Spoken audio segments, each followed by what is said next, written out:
जब कुरुक्षेत्र की समर भूमि में सरशैया पर भीष्म हुए, तब कुरुकलंक के नैनों में क्रोधाग्नि लगी और ग्रीष्म हुए। गुरुदेव बनेंगे सेनापति, यह चाल चली थी शकुनी ने, जिसमें फंसकर सब जूझ रहे वो जाल बुना था शकुनी ने। इस बार चली थी चाल अजब, जिसमें ना कोई संधि हो, गुरुवर द्वारा वो ज्येष्ठ पांडुसुत समर भूमि में बंदी हो। फिर पांडव सेना में गुरुवर ने ऐसा तांडव नृत्य किया। फिर पांडव सेना में गुरुवर ने ऐसा तांडव नृत्य किया, सब समर मुंड से पाट दिए, कुछ ऐसा चित्र विचित्र किया। निज सेना की यह दशा देख अर्जुन को क्रोध अपार हुआ। बज उठा कृष्ण का पांचजन्य, फिर गांडीव का टंकार हुआ।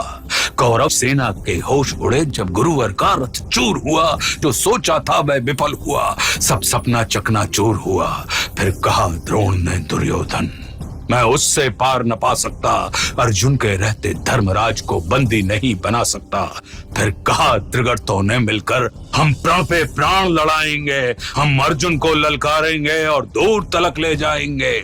हम जान रहे हैं अर्जुन से पा सकता कोई पार नहीं, पर इससे बढ़कर मित्र तुम्हें मैं दे सकता उपहार नहीं। फिर क्या था, फिर क्या था, ऐसी नीति बनी जिसको सबने मंजूर किया। उसने अर्जुन को ललकारा और समर भूमि से दूर किया। अर्जुन के जाते गुरुवर ने फिर कुछ नवीन संरचना की, जिसका भेदन हो सके नहीं, उस चक्रव्यूह की रचना की। पांडव सेना भयभीत हुई, यह देख शत्रुदल सुखी हुए। जो सदा शांतचित रहते थे वे धर्मराज भी दुखी हुए। निज सैन्य तात को दुखी देख फिर शेर बबर को जगना था। जो धनी धनुष के बनते थे उनको भी नाक रगड़ना था। है उम्र 18 बरस मगर ये बड़ा धनुष का धन्नु है उम्र 18 बरस मगर ये बड़ा धनुष का धन्नु है। सबने देखा कोई और नहीं, ये अर्जुन सुत अभिमन्यु है। मैं इसका भेदन कर दूंगा, यह भेद गर्भ में सुना हुआ। दादाजी चिंता दूर करो, ये सुन साहस 100 गुना हुआ। फिर अभिमन्यु के पीछे ही कुछ तेज चले, कुछ धीम चले, कुछ पैदल घोड़े रथ सवार ले, गदा गदाधर भीम चले। अभिमन्यु को ना रोक सका, वो द्वार तीसरे पार हुए। पर राज द्वार पर जयद्रथ था, चारों भाई लाचार हुए।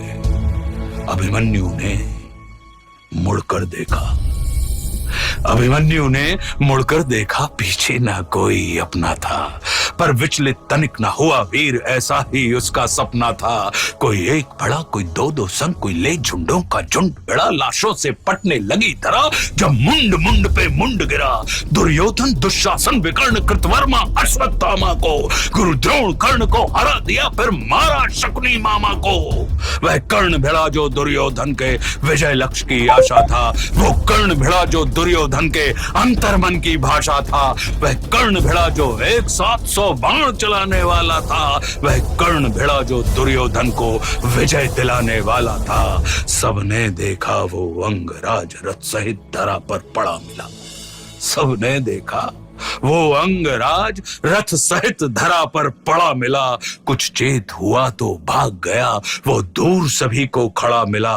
फिर दुर्योधन हो गया कुपित, ले सबका नाम पुकारा है। सब ऐसे साथ मिलकर मारो, ऐसा आदेश हमारा है।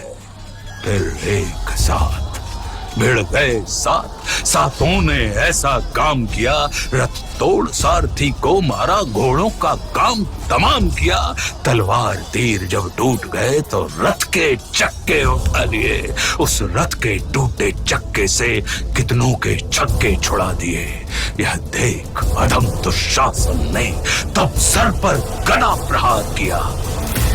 गिर गया धरा पर वीर, तभी पीछे से उसने वार किया। सब नियम युद्ध के भूल गए और ऐसा अत्याचार किया। फिर बारी बारी से सबने उसके सीने पर वार किया। सब मायापति की लीला है। मैं कृष्ण लिखूं, घनश्याम लिखूं। कितनों को धूल चटाया है, कितने कुरुओं के नाम लिखूं। शब्दों में सहज सुशीलापन, अब कविता को विश्राम लिखूं। मैं उस बालक अभिमन्यु को अब अंतिम बार प्रणाम लिखूं।